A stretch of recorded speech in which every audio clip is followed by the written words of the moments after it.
Situation को बिल्कुल ऐसे कैसे देखें कि हमें सिचुएशन से बाहर निकलना है।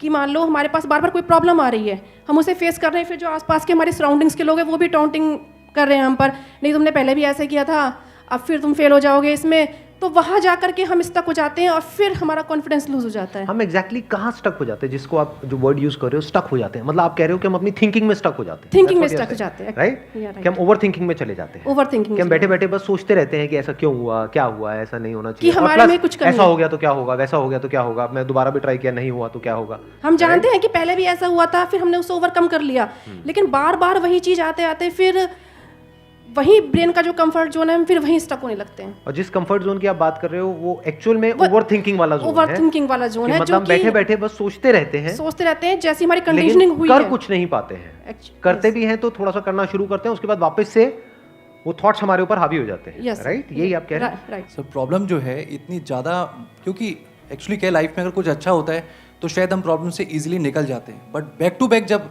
आपको फेलियर्स ही मिल रहे हैं उस टाइम पे भी आपको फिर दिखना ही बंद हो जाता है कि हाँ निकलने का भी कोई रास्ता है। प्रॉब्लम सबसे बड़ी पता है क्या है, कि सबको यही लगता है कि हमारी प्रॉब्लम सबसे बड़ी है। अगर यहां पर मैं एक एक करके सबको बोलूं कि आप बताओ कि आपकी लाइफ में क्या क्या प्रॉब्लम्स आई या अभी क्या प्रॉब्लम्स चल रही है, तो आई एम श्योर कोई सोच भी नहीं सकता कि अच्छा ऐसी प्रॉब्लम्स भी कोई फेस कर सकता है क्या। तो इन प्रॉब्लम्स के बावजूद भी कुछ लोग आगे बढ़ पाते हैं, कुछ नहीं बढ़ पाते हैं। That is the big question कि एग्जैक्टली हम स्टक कहां पर होते हैं। क्या हम एक्चुअल में लाइफ में प्रॉब्लम्स में फंसते हैं या उन प्रॉब्लम्स को लेकर के जो हमारी थिंकिंग है वहां फंसते हैं? सबसे पहले ये चीज हमको क्लियर होना चाहिए। तो जो हम कह रहे हैं फंस गए हैं, हम एक्चुअल में प्रॉब्लम्स में नहीं फंसे हैं, क्योंकि प्रॉब्लम्स तो सबकी लाइफ में है। हम एक्चुअल में थिंकिंग में फंस जाते हैं। Right sir. ये पॉइंट सुनने में छोटा लग रहा होगा, but it is a very big point two understand in life, जो 99% लोगों को नहीं समझ में आता है। हम क्या समझते हैं कि हम प्रॉब्लम्स में फंस गए हैं, क्योंकि the moment you say that, तो जब तक प्रॉब्लम्स रहेगी तब तक आप फंसे रहोगे। और प्रॉब्लम्स कब तक रहेंगी? लाइफ टाइम, जब तक लाइफ रहेगी। Right. But the moment you से कि मैं प्रॉब्लम्स में नहीं फंसा हूं, प्रॉब्लम्स मतलब लाइफ में नहीं फंसा हूं, मैं लाइफ के बारे में जो मेरी थिंकिंग है उधर मैं फंस गया हूं जाकर के। अब मैं उस थिंकिंग को कैसे चेंज करूं? Right. If you say that, तो वो आपके हाथ में पूरा कंट्रोल है। But if you ask me this question कि मेरी लाइफ की जो प्रॉब्लम्स हैं वो कैसे सॉल्व हो, तो उसका कोई जवाब नहीं है, क्योंकि वो कभी नहीं होगा। आज आपकी एक प्रॉब्लम है, वो सॉल्व हो भी जाएगी, कल कोई और प्रॉब्लम आ जाएगी, परसों कोई और आ जाएगी, फिर कोई और आ जाएगी, फिर कोई और आ जाएगी। Right sir. तो कैसे हम अपनी थिंकिंग को चेंज करें? सिंपल, थिंकिंग चेंज हो गई तो सब चेंज हो जाएगा। सब चेंज हो जाएगा, क्योंकि प्रॉब्लम्स को देखने का नजरिया बदल गया तो प्रॉब्लम बदल गई। एक बंदा जिसकी थिंकिंग नहीं फंसी हुई है, उसको आप चारों तरफ से फंसा दो, वो निकल जाएगा। लेकिन जिसकी थिंकिंग फंसी हुई है, उसको आप जा करके दुनिया जहान के सारे रिसोर्सेज दे दो, पूरा का पूरा खजाना भी दे दो, तब भी वो नहीं निकल पाएगा, तब भी रोएगा बैठ करके कि क्या मेरे को चारों तरफ खजाने से कैद कर दिया। अरे भाई, खजाना है, कैद नहीं है। देखे ना ऐसे लोगों को जिनके पास में सब कुछ है लेकिन रोते रहते हैं। तो सब कुछ मिलना इज नॉट अ सॉल्यूशन। जिनकी लाइफ में कोई प्रॉब्लम नहीं है वो भी रो रहे हैं। सो अब आता है कि इसका सॉल्यूशन क्या है, कि we are stuck in our thought process, how to get out of it. तो सबसे पहली चीज ये समझनी है, ज्यादा सोचने से कुछ नहीं होता है, सही सोचने से होता है। अभी सही सोचना क्या है? What is right thinking, not positively सोचना। इसको भी ध्यान से समझ लेना। पॉजिटिव सोचना क्या सही सोचना होता है? फॉर एग्जाम्पल, आगे आप जा रहे हो, किसी जंगल में हो और आगे दलदल है, और आप पॉजिटिव सोच रहे हो, मेरे साथ में कभी कुछ गलत हो ही नहीं सकता, मैंने तावीज पहना हुआ है, ये मुझे बचाएगा। बहुत लोग हैं बहुत पॉजिटिव है लाइफ को लेकर के, बट क्या उनकी सोच सही है? अभी सही सोचना क्या है? सर मेरे हिसाब से मतलब इंटेलिजेंसी से सोचना, कि मतलब कुछ ऐसा सोचे कि आगे जाके हमें कोई हानि ना हो, कि एक इंटेलिजेंट माइंड से सोचे। अभी इंटेलिजेंट क्या है और फूलिश क्या है? एक है फूलिश तरीका सोचने का, बेवकूफों की तरह सोचना, एक है इंटेलिजेंस के साथ में सोचना। What is intelligence? जिसको हम इंटेलिजेंस कहते हैं वो इंटेलिजेंस क्या है? साइंस को इंटेलिजेंस कह सकते हैं? नहीं कह सकते, नहीं कह सकते। तो किसको कहोगे? सुपरस्टिशंस को इंटेलिजेंस कहोगे? सुपरस्टिशंस मतलब क्या? बिलीफ, कुछ भी मान रखा है, उसको पकड़ के बैठे हुए, उसके हिसाब से एक्ट कर रहे हैं, उसको इंटेलिजेंस कहोगे? या साइंस जिस तरीके से आगे बढ़ रही है उसको इंटेलिजेंस कहोगे। एग्जैक्टली। तो साइंटिफिक वे ऑफ थिंकिंग समझना पड़ेगा वो क्या है, उसको अपनी लाइफ में लगाना पड़ेगा, तब आप कह सकते हो आपकी जो थिंकिंग है वो सही है।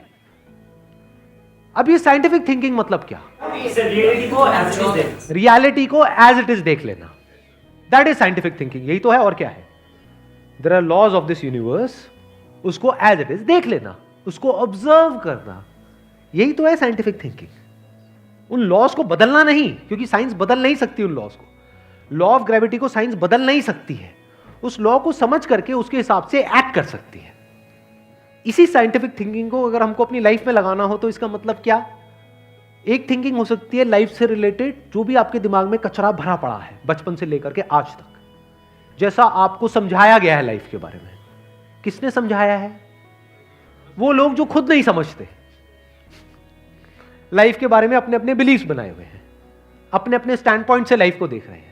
फॉर एग्जाम्पल, कोई हिंदू है तो एक तरीके से लाइफ को देख रहा है, कोई मुस्लिम है तो अलग तरीके से लाइफ को देख रहा है, क्रिश्चियन है तो अलग तरीके से देख रहा है। क्या सही है इन तीनों में से? कि तीनों को सही थिंकिंग कह सकते हैं? ना, क्योंकि आपस में लड़ झगड़ रहे हैं। साइंस में कोई लड़ाई झगड़ा होता है? अगर मैं किसी साइंटिफिक फैक्ट के बारे में बात करूंगा, क्या कोई हिंदू, मुस्लिम, क्रिश्चियन आकर के आपस में लड़ सकते हैं? नहीं। तो ये सही थिंकिंग है। एक है जो हमें सही लगता है, एक है जो सही होता है। दोनों में जमीन आसमान का फर्क है। एक है जो आपको सही लगता है, एक है जो सही है। तो साइंटिफिक थिंकिंग का मतलब क्या, अगर इसको हमको लाइफ में लगाना हो तो? यानी लाइफ को आप एज इट इज देखो, ऑब्जर्व करो, फिर उसके बारे में सोचो। This is scientific thinking. और ये जो फंडा जिसकी मैं बात कर रहा हूं, इसको आप लाइफ के किसी भी एस्पेक्ट में लगा सकते हो। इसको बिजनेस में लगा सकते हो, इसको जॉब में लगा सकते हो, इसको रिलेशनशिप में लगा सकते हो, इसको हेल्थ में लगा सकते हो। बिजनेस क्या है अगर रियलिटी को एज इट इज देखना नहीं है तो? सारे झूठे भरे हैं। अब ये जो आपने कहा कि बिजनेस में सब झूठे भरे पड़े हैं, क्या ये सच है या आपका अपना एक स्टैंड पॉइंट है? अभी इन्होंने बोला कि बिजनेस में सब झूठे भरे पड़े हैं। अभी ऐसे ही यहाँ पे मैं अलग अलग लोगों से अलग अलग बातें पूछूंगा ना, तो सब बड़े कॉन्फिडेंस से बोलेंगे as if they know it for sure. जैसे मैं पूछूंगा, हाँ भाई यहाँ पे किसी मेल का किसी का ब्रेकअप हुआ होगा, तो सारी लड़कियां ऐसी होती हैं, सब धोखेबाज हैं। ऐसे ही कोई लड़की से पूछूंगा, वो आकर के बोल देगी सर ये तो मर जात तो है ही ऐसी, इससे कुछ हो ही नहीं सकता। क्या ये सच है? या आपका अपना एक स्टैंड पॉइंट है, अपना आपका एक बिलीफ है?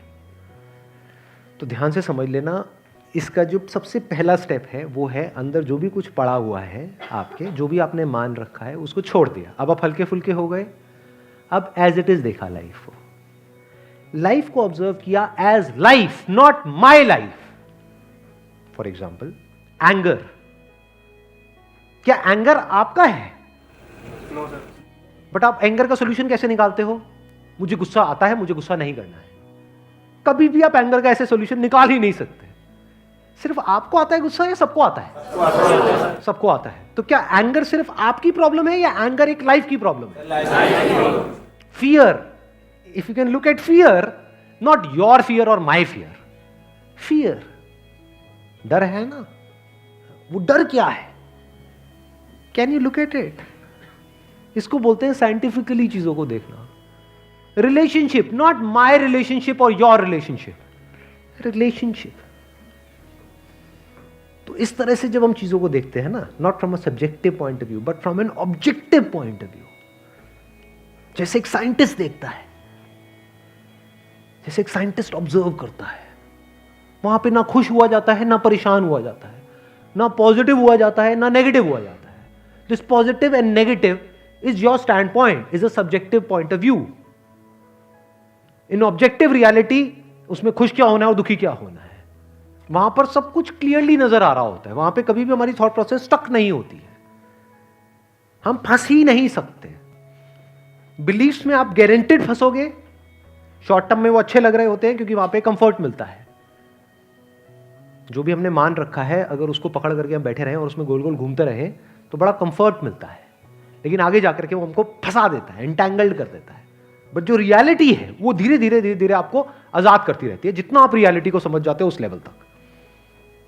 यानी कि अगर इसको मैं पूरा समअप करूं जो भी मैंने अब तक कहा है उसको, ये सेशन शुरू कहाँ से हुआ था? फेलियर से हुआ था कि एक के बाद एक हमने लाइफ में बहुत सारे फेलियर्स फेस करे हैं। तो अब अपने फेलियर्स को ऑब्जर्व मत करो, अपने को बीच में से हटा दो, ऑब्जर्व करो ये जो फेलियर्स हैं ये क्या है। तो you will start seeing the nature of those failures, you will start seeing the causes of those failures. For example मेरी लाइफ है, अगर मेरे को उसको ऑब्जर्व करना है, दो तरीके हो सकते हैं। एक ये, अब मैं अपनी लाइफ में थोड़ा सजा रहा हूं जिससे कि आप उसको रिलेट कर सको। मैंने पास में कुछ गलतियां करी, बहुत बड़ी बड़ी गलतियां करी, मेजर लॉसेस हुए। तो एक एंगल तो ये हो सकता है मैं ऐसा कैसे कर सकता हूं। दूसरा ये है कि मैं ऑब्जर्व करूं कि एग्जैक्टली वो गलती क्या थी और उसका कॉज क्या था।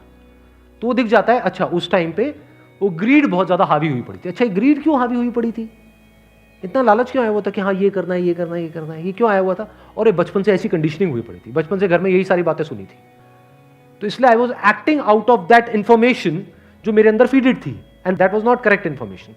वो सारी इंफॉर्मेशन गलत थी, जिसकी वजह से मैंने जल्दी से एक्ट किया, बिना सोचे समझे, बिना सही थिंकिंग के एक्ट कर दिया, उस वजह से जाकर के फंस गया।